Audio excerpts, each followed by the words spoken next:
నిజానికి పునర్జన్మనిచ్చేటప్పుట పుర్రె చేతిలో పట్టుకుని ఐశ్వర్యం ఎంత ఇవ్వాలి అని బ్రహ్మగారు రాసేటప్పుడు తల్లి లక్ష్మీదేవి కదా మరి. శ్రీ మహావిష్ణువు యొక్క నాభికమలంలోంచి పుట్టారు కాబట్టి లక్ష్మీదేవి తల్లి. ఆవిడక్కడ పెద్ద ఆసనం మీద కూర్చునుంటే ఆ పుర్రె పట్టుకుని పేరు చదువుతాట. అమ్మ, ఈ పుర్రె గత జన్మలో ఫలానా వారిది, ఈ జన్మలో మళ్ళీ దీన్ని పంపిస్తున్నాను, పుడుతోంది, దీనికి ఎంత ఐశ్వర్యం ఇమ్మంటావు అని అడుగుతాట. గత జన్మలో ఏం చేశాడు అని అడుగుతుందట అమ్మవారు. కబుర్లు చెప్పిన వాడికి కాదు అమ్మవారు ఇచ్చేది, ఇలా పెట్టినవాడు ఎవరున్నాడో వాణ్ణి చూస్తుందట అమ్మవారు.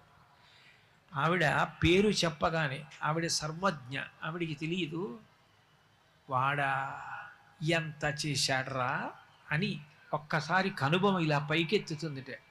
నేను వాడికి ఇచ్చాను, వాడు సమాజానికి అంత పెట్టాడు,